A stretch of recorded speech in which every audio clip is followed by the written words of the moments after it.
तो जितनी बातें शायद मैंने आज तक आप लोगों को यूट्यूब पर बता रखा है, उससे कई गुना ज़्यादा बातें आज हम आपको थोड़ा सा इस पोस्ट के बारे में बताने वाले हैं। और धीरे धीरे करके हम आपको एक एक पोस्ट के बारे में बताते चलेंगे, छोटे छोटे पॉइंट करके। देखो, सबसे पहले अगर मिनिस्ट्री ऑफ एक्सटर्नल अफेयर की हम शुरुआत करते हैं, तो ये एक ऐसा पोस्ट होता है मेरे भाई जिसमें आपको विदेश जाने के मौके होते हैं। और एसएससी सीजीएल की एकमात्र ऐसी पोस्ट है यहाँ पे जिससे आपको विदेश के रास्ते खुलते हैं, जिससे आप अलग अलग कंट्री में जा सकते हो। जैसे मानो आप जर्मनी में जाना चाहते हो, आप लंदन में जाना चाहते हो, ज्यूरिक में जाना चाहते हो, स्विट्ज़रलैंड में जाना चाहते हो, वेटिकन सिटी, और मेरे भाई कई सारे कंट्रीज़ हो गए जहां आप जाना चाहते हैं, तो आप यहां पर जा सकते हैं। टॉप क्लास कंट्री रशिया हो गया आपका, जापान हो गए, ये सारे कंट्रीज़ हो गए। ठीक है। ये मेरे भाई आप कब जाते हैं, कैसे जाते हैं, क्या सैलरी होती है, वो सारी बातें। मिनिस्ट्री ऑफ एक्सटर्नल अफेयर की बात करें तो अगर आप भारत में हैं, अगर आप इंडिया में हैं, तो ये आपकी 4600 ग्रेड पे की नौकरी बन जाती है। और आपका सिलेक्शन किसके माध्यम से होता है, तो सीजीएल के माध्यम से, कंबाइंड ग्रेजुएट लेवल के माध्यम से। लेकिन वहीं जब आप फॉरेन में जाते हैं तो फॉरेन में आपकी जो सैलरी है मेरे भाई, वो आपका कुल मिलाकर 4 से 6 लाख रुपए के बीच में आता है। मैंने 4 से 5 लाख क्यों नहीं लिखा है, क्योंकि कहीं कहीं कंट्री में 4 लाख मिलता है और किसी किसी कंट्री में मेरे भाई 4 से 6 लाख रुपए मिलता है। बोलोगे सर कैसे? रीज़न है, मिनिस्ट्री ऑफ एक्सटर्नल अफेयर की जो पोस्ट में होता है मेरे भाई, इसमें कोई भी टैक्स आपका नहीं लगता है, किसी भी आर्टिकल पर किसी प्रकार का कोई भी टैक्स नहीं लगता है। समझे? जिनेवा समझौता के तैयार भी एक जिनेवा का जो है मेरे भाई सम्मेलन हुआ था, उस सम्मेलन में भी ये बात कही गई थी कि अगर कोई भी राजदूत किसी भी देश में रहता है तो उसको वहाँ टैक्स देने की आवश्यकता नहीं है। ऐसा नहीं है कि आपके ऊपर टैक्स नहीं लगता। अगर मान लीजिए कि भारत में भी अमेरिकन जो है वो यहाँ पर एम्बेसी में जो लोग रहते हैं, या एक तरीके से पाकिस्तान एम्बेसी के जो लोग रहते हैं पाकिस्तान वाले एम्बेसी में, तो वो भी यहाँ पर कोई टैक्स नहीं देते हैं, ना कोई इनकम टैक्स लगता है, ना कोई और टैक्स लगता है उनके ऊपर में। ठीक है, तो कोई उन्हें टैक्स पे करने की ज़रूरत नहीं होती है। तो एक तरीके से आप जो भी कमाते हैं वो पूरा का पूरा आपका वाइट इनकम होता है। ठीक, तो अगर मैं भारत में हूँ तो भारत में मेरी मिनिस्ट्री ऑफ एक्सटर्नल अफेयर में 72,000 की सैलरी होगी, तो वहीं पर जब मैं विदेश में काम करूंगा तो वहाँ मेरी सैलरी 4 से 6 लाख रुपए के बीच में होगी। साथ में यहाँ पर अगर हम बात करें तो वो जो सैलरी फॉरेन में मिलती है, यहाँ पर एक तरीके से जब आप फॉरेन में जाते हैं तो फॉरेन में जब आपको ये सैलरी मिलती है तो वो फॉरेन करेंसी में होती है। अगर आप मान लीजिए कि जापान में है तो आपको जो मिलेगा वो येन में पेमेंट मिलेगी, इस तरीके से करके यहाँ पे पूरा का पूरा मेरे भाई रहता है। इसी वजह से वो थोड़ा सा जो पेमेंट है वो बढ़ जाता है। दूसरा, अगर हम एमईए की बात करें तो ये एक ऐसा पोस्ट है जहाँ पर आपको कम से कम आपके 2 बच्चे हैं, 2 बच्चों को मेरे भाई आप 12वीं क्लास तक, यहाँ पर आप मेरे भाई 12th क्लास तक आप प्रॉपर मेरे भाई फ्री में पढ़ा सकते हैं।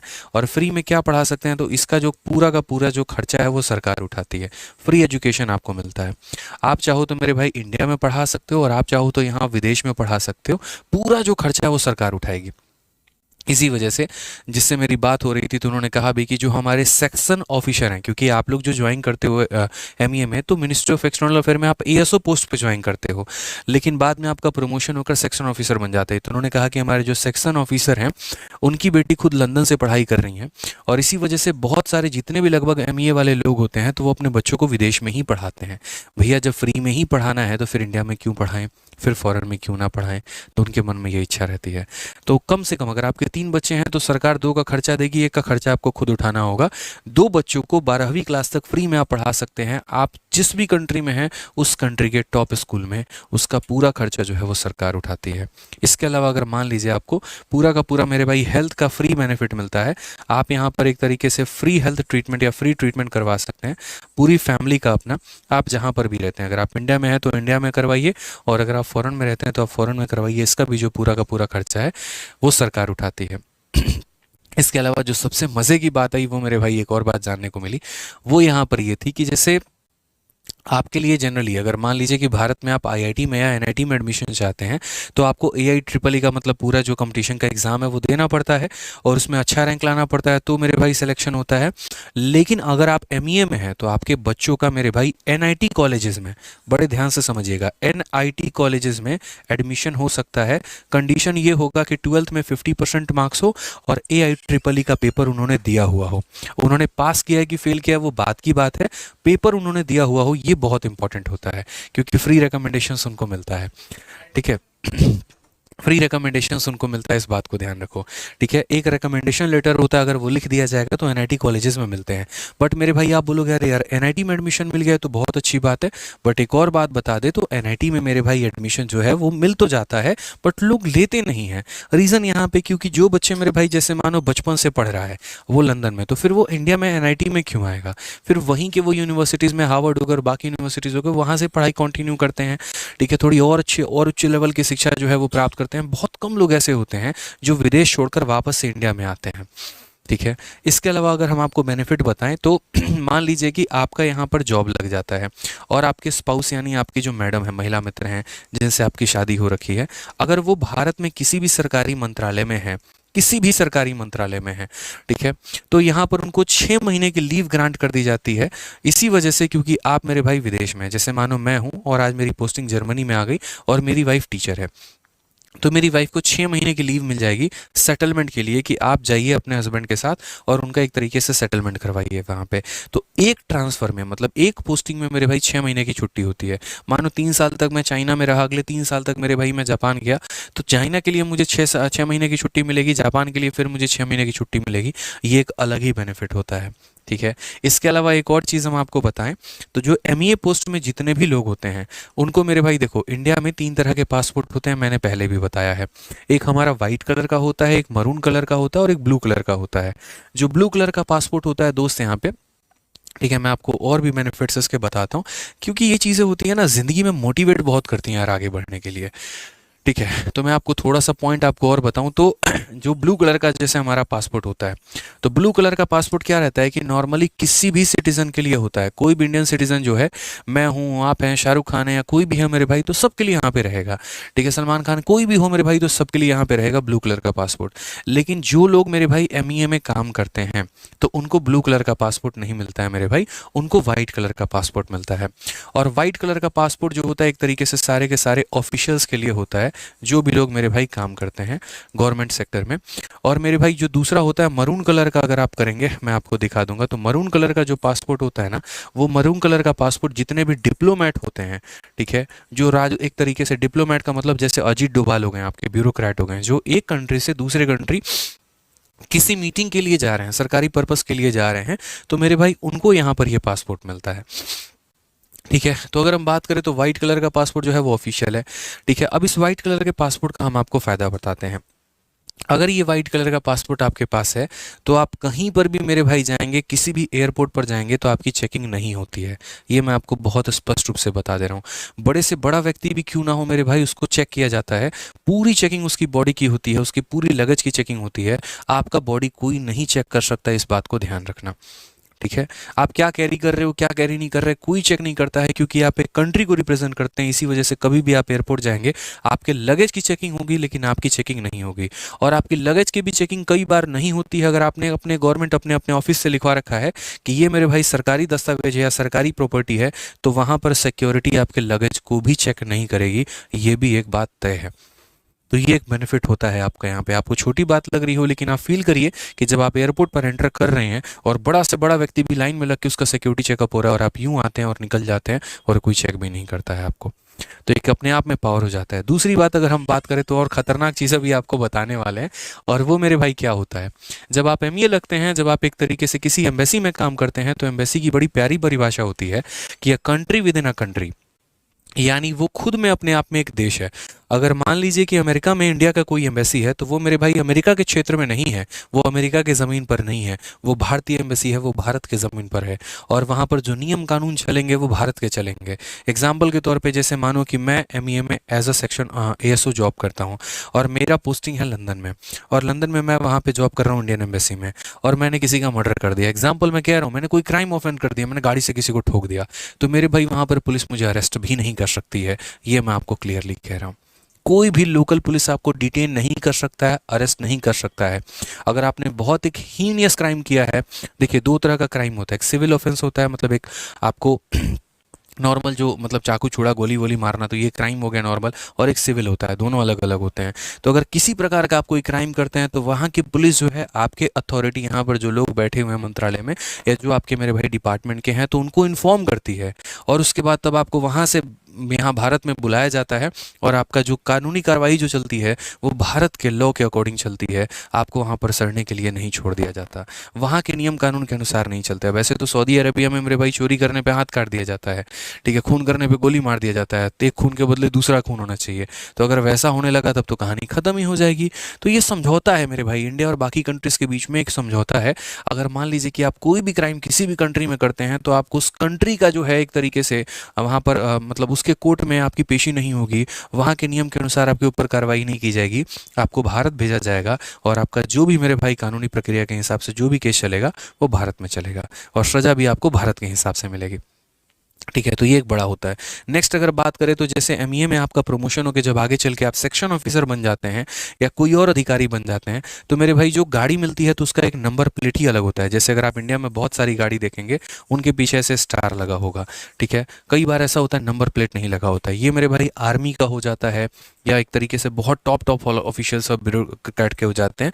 उसी तरीके से जब आप विदेश में रहते हैं तो वहाँ पर भी जो आपको गाड़ी मिलती है दोस्त यहाँ पे, तो उस पर भी ऐसा ही कुछ नंबर प्लेट लिखा होता है और उसमें किसी भी पुलिस ऑफिशियल जो है वहाँ पर उसकी चेकिंग नहीं कर सकता है, चाहे आप उसके अंदर इलीगल सामान ही क्यों नहीं कैरी कर रहे हो। मेरे भाई उस गाड़ी को चेक नहीं आप कर सकते हैं क्योंकि वो जो गाड़ी है वो भारतीय क्षेत्र में है, वो भारतीय दायरे में। मैंने क्या कहा, a country with in a country. आप जहाँ पर खड़े होते हैं आपकी सीमा वहीं से शुरू हो जाती है, ये समझ लीजिए।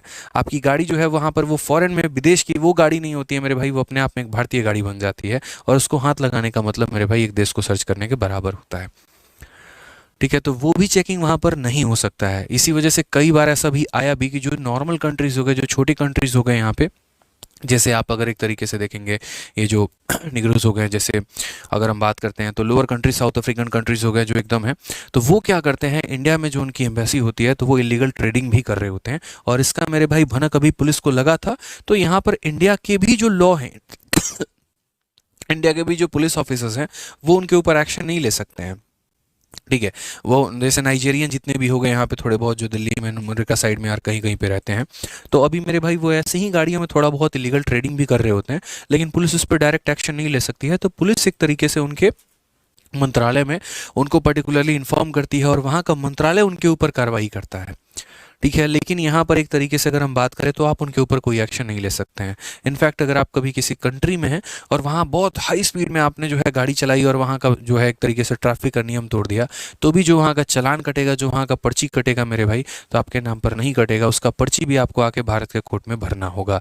क्योंकि मैंने क्या कहा, जो भी नियम कानून लगेंगे वो भारत के हिसाब से लगेंगे, ठीक है। वहाँ ट्रैफिक का नियम तोड़ने का जो नियम होगा वो वहाँ के हिसाब से नहीं लगेगा, वो भारत के हिसाब से लगेगा। रेड लाइट क्रॉस न करने के लिए 4,000 रुपया भरिए, हेलमेट नहीं पहने तो इतना रुपया भरिए, तो ऐसा वाला नियम तुम्हारे ऊपर अप्लाई होगा, चाहे तो मेरे भाई विदेश में ही क्यों ना ऐसा कर दो। तो ये छोटी छोटी बातें होती हैं, एक अलग ही लेवल के बेनिफिट्स होते हैं, पर्क्स होते हैं, जो आप धीरे धीरे सीखेंगे जानेंगे तो मजा आएगा।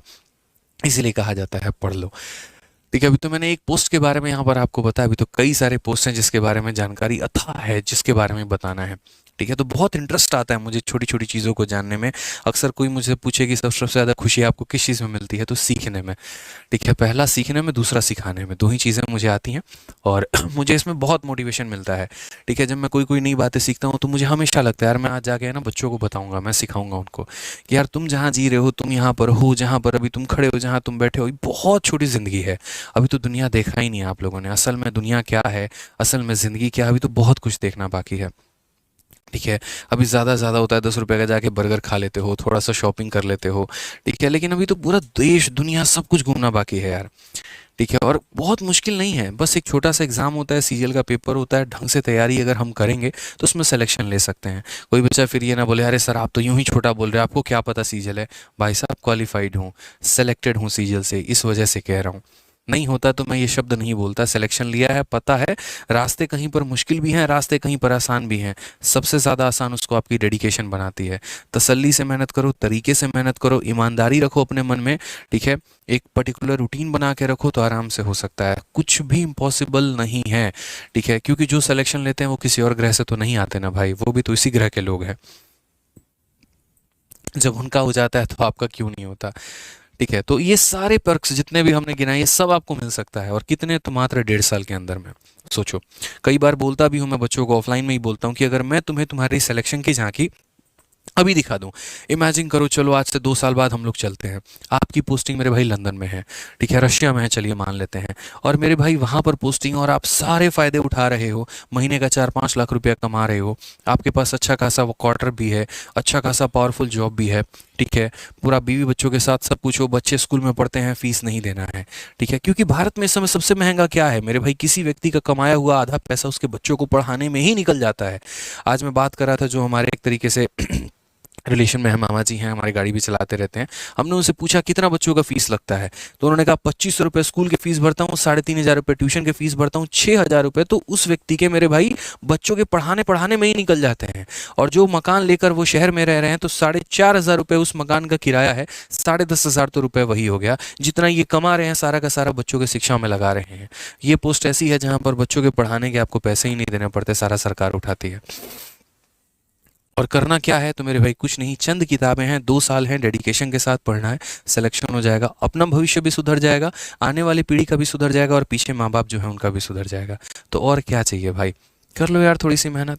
कहाँ छोटी छोटी चीज़ों में उलझे पड़े हो। इंस्टाग्राम पे कौन वायरल हो रहा है, इंडिया पाकिस्तान का मैच है तो ये है तो वो है। कुछ पल कुछ चीज़ें कुछ हद तक अच्छी लगती हैं, लेकिन उसके बाद एट द एंड अपने करियर के बारे में सोचो। मैं अगर आज अपने आप में मेरे भाई बात करूँ तो मुझे दुनिया के बारे में बाद में फ़र्क पड़ता है, ठीक है, कौन आया कौन गया, क्या आया क्या नहीं गया। मुझे अपने करियर को लेकर सबसे ज़्यादा चिंता रहती है, शुरू से रही है हमेशा, कि अगर आप अपने आप को बनाएंगे ना मेरे भाई तो दुनिया आपको पूछेगी, और आप अपने आप को नहीं बनाएंगे तो कोई नहीं पूछने वाला। इस बात को ध्यान रखो।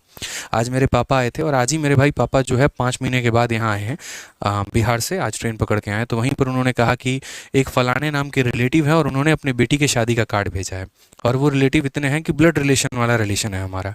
लेकिन पिछले 3 साल से मेरे भाई वो रिलेटिव ऐसे हैं, मतलब यूँ समझ लो सगे हैं, जो भी हैं, नाम नहीं बोल सकता हूँ क्योंकि वो लोग भी अब वीडियो हमारी देखते हैं, थोड़ा उनको आहत पहुंचेगा, ठीक है। तो यहाँ पर पिछले 3 सालों में उन लोगों ने कभी ना हमसे मैसेज किया, ना कभी हमारा कॉल देखा, ना कभी हमें याद किया।